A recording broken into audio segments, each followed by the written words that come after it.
inshuti bakunzi ba sinema nyarwanda, twari tumaze iminsi dukina filime yitwa Umuhemu mu rukundo, tukaba tuyishoje.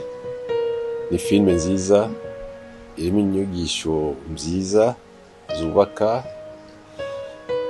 cyane cyane ingeri zose, yaba abakiri bato n'abakuru. Ni filime muzasangamwo abakinnyi batandukanye bazwi cyane muri sinema nyarwanda. Nkaba nifuza kandi mbasaba yuko mwayireba mu minsi mike izaba yabagezeho, kandi ni ukuri pe muzasanga filime igezweho. Murakoze. Muraho neza bakunzi ba sinema nyarwanda.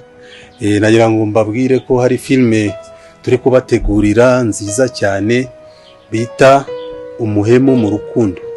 Ni filime iryoshe ifite story nziza ibabaje, bamwe muzarira ndabizi. Turayibararikiye rero mu minsi ya vuba iraba iri hanze, tuzababwira YouTube channel muzayirebaho. Mushonje rero muhishiwe kandi turi kubategurira ikintu cyiza. Mwiriwe neza abakunzi ba sinema nyarwanda, twishimiye kongera kugaruka mu maso yanyu n'iby'agaciro kubana namwe.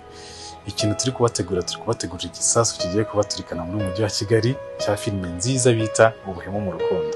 Ni filime nziza tubashishikarije kuzayireba, twayikinnye neza, ndabizi neza ko muzadukunda. So hi guys, amakuru yanyu, nitwa Pretty. Muri ino filime yitwa Umuhemu mu rukundo. Ni filime nziza izabageraho vuba, muzayikunde, muyirebe, muyisharinge. Nicyo nabashishikariza kandi turabakunda cyane.